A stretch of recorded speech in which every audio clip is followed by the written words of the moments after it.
My name is Steve Cavell. I own a watch repair shop, and this is my watch collection.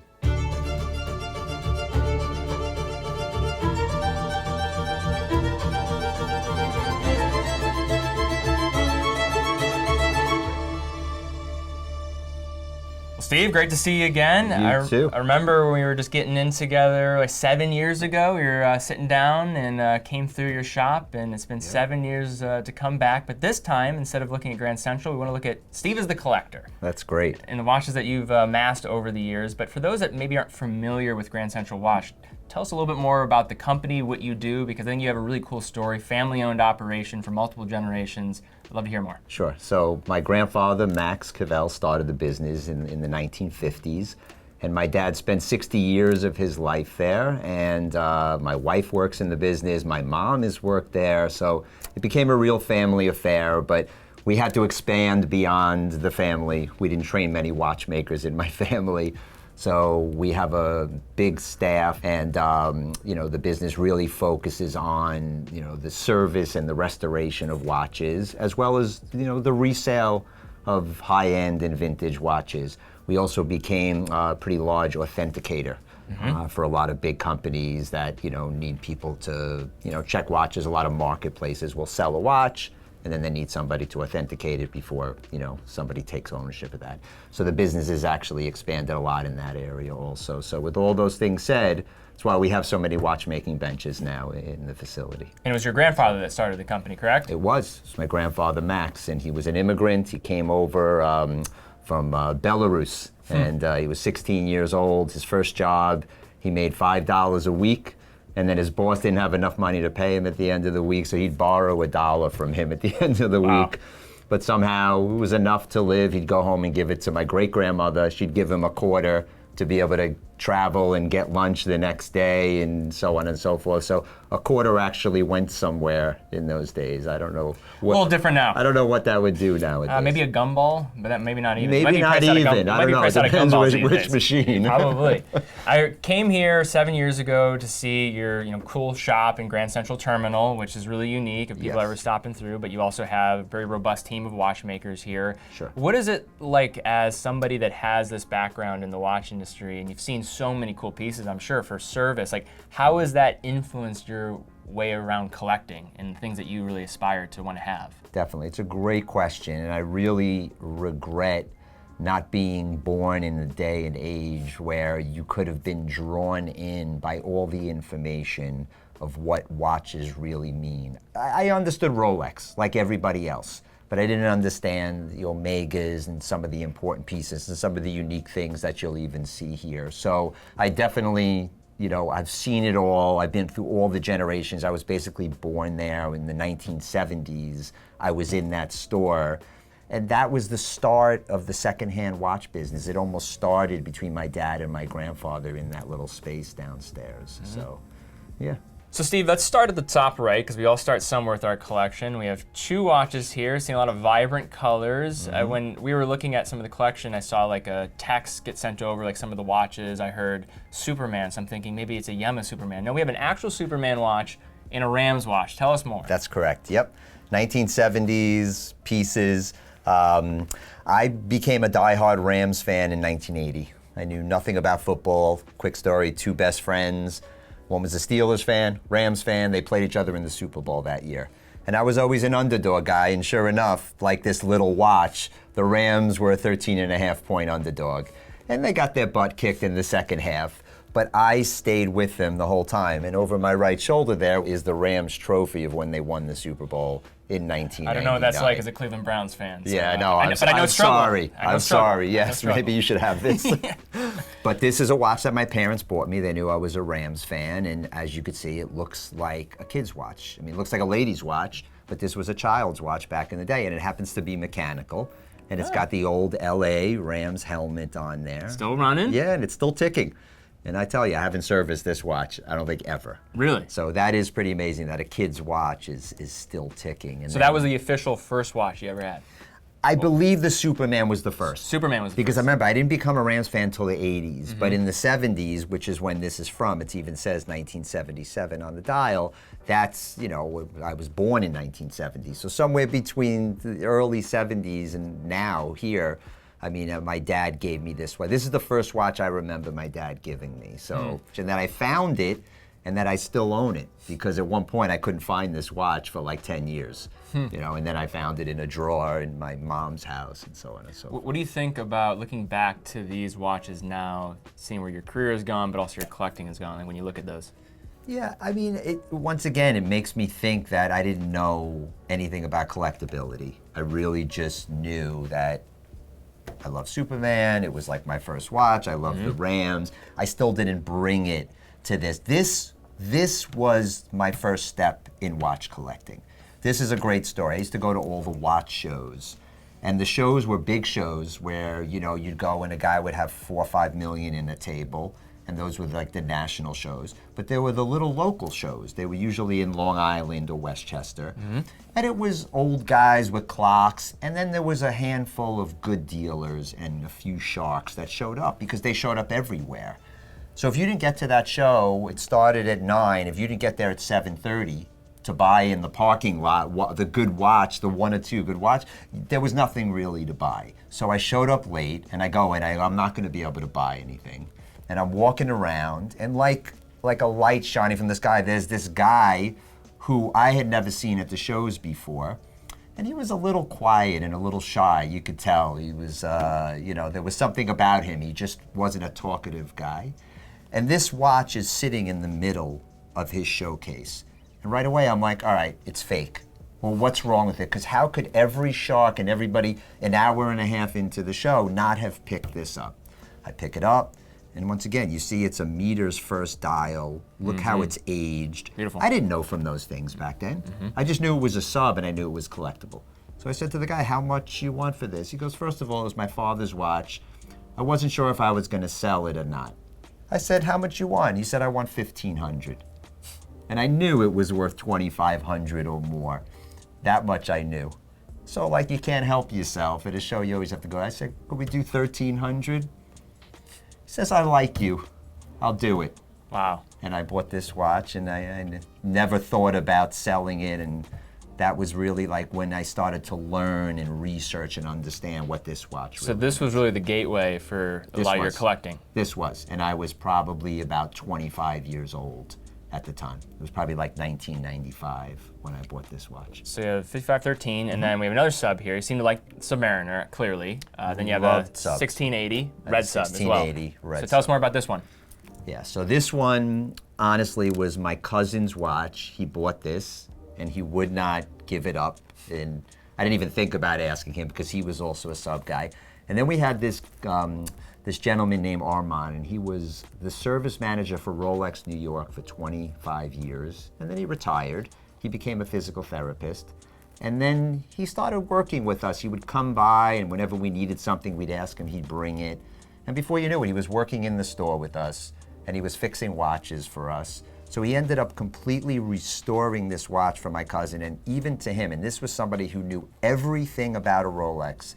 He said, this is probably one of the nicest examples, dial, everything, just condition-wise of this watch. But yeah, so that's the story on that. And then finally, my cousin, later in life, you know, decided money was more important to him than the watch, and he offered it to me first. He overcharged me, but I couldn't. You got a deal here, not as much of a deal there. No, Yeah. definitely. I paid for it on this one, so. And then next we have Heuer. We have an Octavia GMT. Beautiful dial on this, like tropical dial. This is stunning. Yes, I think this is the nicest secondhand watch I've ever had in my hand. And this is another great story, a lot of good stories here. So this was a good customer of mine, and he brings this to me. He's not a collecting guy in the way where he cares the value of the watch. He just likes something, and he likes it to be matte finish. That's probably why he liked this, because you see it's a lot of matte. And he wanted the numbers to glow. So he gave this to me, and he said, Steve, do me a favor, relume all the dial in the hands. Yeah. I was like, now maybe the kid in this point of his life Maybe wouldn't Superman have could get a understood. reload. Yeah, maybe, yeah, but not this. Yeah, but I'm like, how could you do that? I said, look, let me do this for you. I have another one of these in my collection. I'm gonna relune the dial in hands. It obviously wasn't tropical. And I'll give you this, and I'll also, I think I gave him another watch or something. We did the deal together. And I saved its life because it would have been a shame to destroy something so beautiful like this. In fact, the books that were written, those famous Heuer books, there were 3 of them. One was an Octavia book. This exact watch, not this one, but this watch was pictured in there, tropical like this. And, you know, like I said, I mean, it's just, this is like a replica of that. And I couldn't imagine ever, you know, it'd be like sacrilegious doing that. Yeah, but the condition's unbelievable for that. I mean, it's an absolutely beautiful piece. Yes, yes. So next, this is, we talk about beautiful, we talk about something maybe a little different here. This kind of shows your personality. So I've never seen this watch before. Please tell us a little bit more about what this watch is all about. So in all of my life, I've never wanted a watch more. And that is the honest truth. And how is that? How is it possible? It's an LED. It doesn't even have a name. You know, LED meaning it had the old 70s red display. Yeah, it's got like a pulsar type of vibe to it, yeah. But this was my dad's watch. Okay. Which is fine, right? Yeah. My dad had a lot of watches. Sure, yes. He still has a lot of watches. But as a kid, I had to have this watch. And why? Because they call this a bar watch. So you'd be out at a bar and a girl would ask you what time it was. You'd hit the button. It would be the time, the date, and then it would say, let's So I know you might have to bleep that, I don't know, although is this like cable YouTube? But you know, it was such a way to go out and just to make somebody laugh, I guess, or get that conversation going with a girl. This probably didn't work out that well, did it? I mean, I got slapped twice. Okay, you know, all right, so. that's pretty good. That's not too bad. No, in all fairness, I didn't get this till my 50th birthday. Okay. When I turned 50, this was what my father, he didn't give me a Patek, he didn't give me a Rolex. He boxed this up and gave it to me, and you know what? I couldn't have been happier. I can only imagine your dad just being, hey, Stevie, check this out. When you're younger, just like, maybe one day. Every time I came to the store, I'm like, Dad, can I see the watch? Can I see it? And he didn't have to ask which watch. This was the watch. That's amazing. So that's why it's more important to me than almost all of these others. In the first time in this channel, I'm going to segue from a let's watch to a minute repeater. How about that? I love it. Tell us more about this. Well, this is just, I always wanted a Jaeger, and you know, when this came to me, to own a minute repeater, first of all, especially in these days, I've had this a long time, was definitely out of my price range. But for some reason, this one was always very reasonable. And I think only up until recent times where I see these going for more and more money. Like, I think they've actually almost doubled since about 5 years ago. And there were only 500 pieces made. And what's cool, when the repeater's running here, I didn't wind any of these up take a listen? here. Yeah. Take a listen? When you wind this up and the repeater's running, this is going to spin here, this little circle. And it has this really nice slide to come down. So, you know, it wasn't flashy. You'd walk into a room, you probably would never know you're wearing a minute repeater. But that's what I love about it. I'm not, as you could tell from the collection, there's not a lot of gold pieces here. I'm not a flashy guy. So that's why, you know, if I was ever going to own a minute repeater, it was either going to be this or there's this stunning Vacheron. I think it's, I'm forgetting the reference line. I think it's from like the 50s. And it has these big Breguet numbers. And it's also, if you didn't look closely, you would never know it was a minute repeater. It's got this little lever. So between the two, I know this was the one at the time that I was able to afford. Yes, you know, some watches you come across has got a hidden secret of a little sign like this. Other ones that might have a minute repeater. That's correct. You know? But you know what? Never know. You know, this cheap $5 watch says it out loud, what you may want to say to somebody. This one probably just does it with the minute repeater. Yeah, there we go. Different ways to go about it. Absolutely. So this next watch here, we're going back to Rolex, but we have a Datejust here, Buckley dial, and this is one of the most beautiful Datejusts I've ever seen. Yes. And this dial, what do you call this dial color? Okay, so would never have known the name, and every single dealer or anyone I've ever spoken to, they had no idea. There was a catalog that at one point it featured this dial, a Buckley dial. They didn't call it that at the time. They featured an emerald green, a Rolex green with white numbers. There was blue and a couple other colors on there. But the gentleman who was the service manager of Rolex, the second I showed this to him, he knew right away. He goes, "Oh, this is a perch dial." I said, "What?" He said, "It's a perch. That's the name from Rolex."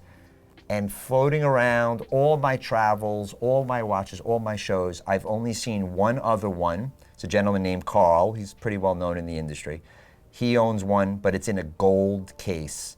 And I offered to buy it from him 100 times. He said no 101 times. And I'm more than happy to have this one, but you see it's in a 16014, and it has the white gold bezel on there, never polished, also just a pristine example of that watch. And if you look closely and angle it, it's not a flat paint. It looks it's like the almost striated type of like long streak dial on it, yeah. It almost looks like a wood texture on the dial. So that's why, but the story on this one, I had another really good customer. And he came looking for something, and my cousin Stanley, who had bought this watch, and I fell in love with it. He brought it to the store. I said, "Stanley, I want to buy this."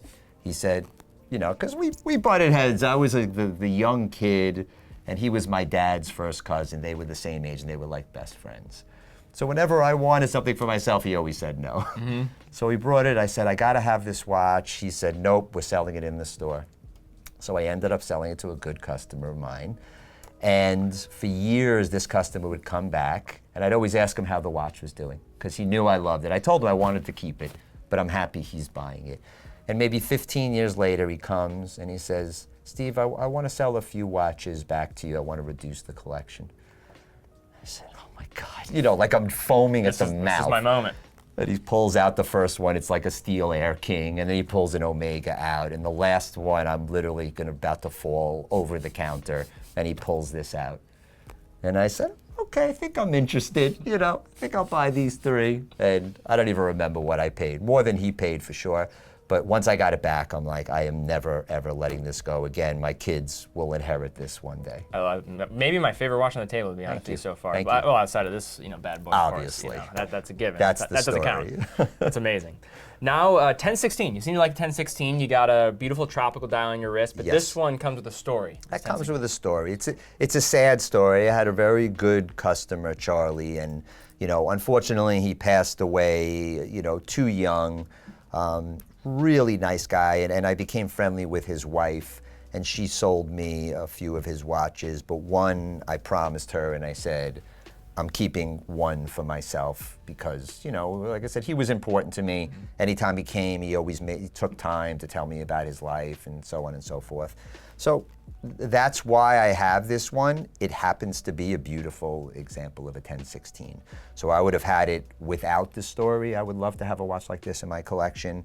But, these are a little more common. The one on my wrist, because it's a gilt dial and it's tropical, is obviously more valuable, but this is more valuable to me because of the story. What do you think about just when you're able to have these watches that were previous customers, the people you've built relationships with? Like, when you look down on these watches, like, what do you think? You're almost like a custodian to these people in a way. I think about all of them. I think about, my cousin Stanley. I think about Armand, the guy that probably helped build this place upstairs, because without his tutelage and his knowledge and always guiding me on how to run a shop, how to build a shop, I never would have been able to be here. I think of Charlie, I think of my dad. I think a lot more of my dad.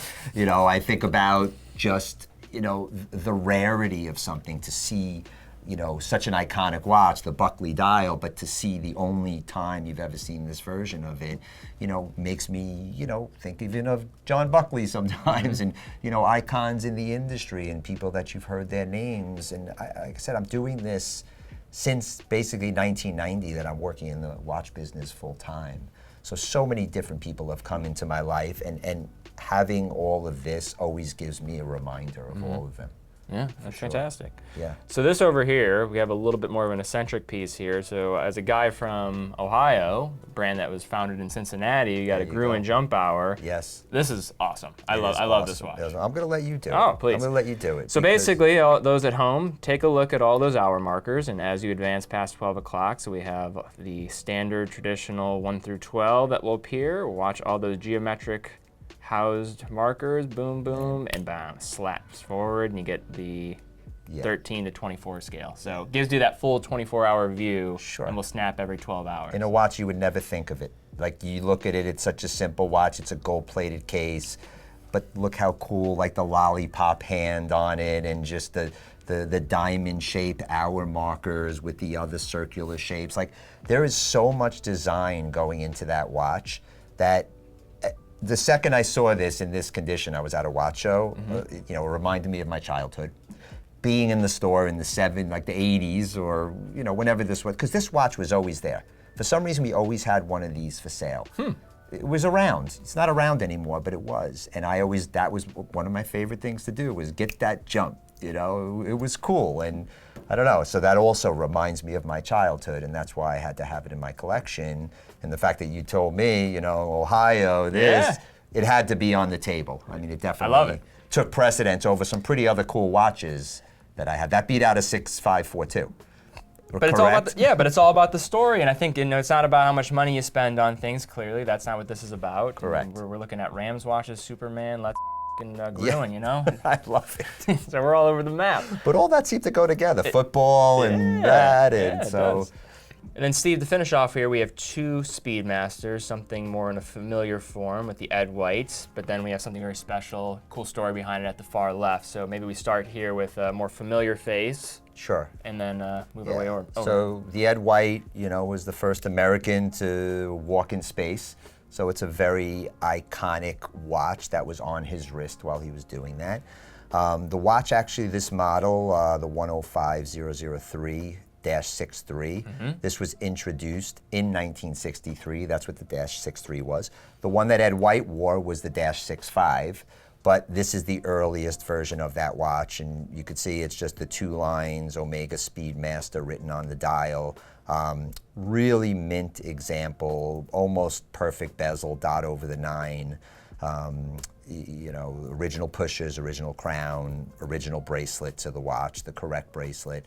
So 321 as well. 321, absolutely, yep. 321 is one of my favorite movements, definitely my favorite chronograph movement of all times, and was a workhorse for Omega. And it's just, there's not a great story here. I just kind of a little bit of a grail watch for me to have in my collection, because I always love space. I don't geek out over it, but it interests me a lot. So I figured to have something like this, was definitely a good one to have in the collection. The other Omega's a little more interesting. Yeah, so we always think about the Speedmaster as being affiliated with space, but it was a racing watch first when it was first developed, with a tachometer scale and exterior bezel, and this is a watch that clearly reminds us of that original intended purpose, but that something with an affiliation to somebody else that is famous in the world of watches. Well, maybe. You might have heard of him. This guy is Paul Newman. You've heard of him, So usually there's a big affiliation with this other watch company, this Rolex watch company with that name.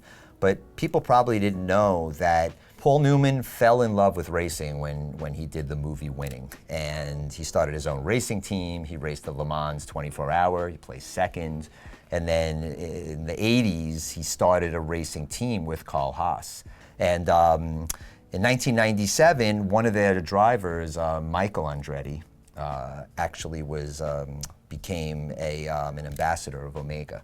And they produced a line of these watches, and you could have bought this. This was sold to the public, but Paul Newman separately bought 20 pieces directly from Omega, never went through a dealership, and he engraved the back of them, Newman Haas Racing, as you could see here, and the date 1997. And these were given out to his, to his whole team. The whole racing team got one of these. They all came with handwritten cards and everything. So you wouldn't know. Like, I happen to have bought this watch in an auction, like an open auction, a smaller one. And there's this other guy that we always outbid each other, but we're kind of friendly. So sometimes he'll be like, back off here, back off there. So whoever is the next guy to back off, you kind of have to back off. And it was my turn, and this came up. So I don't think he knew, what it was. I mean, I did a little research and did, but I said, back off, I'll take this one.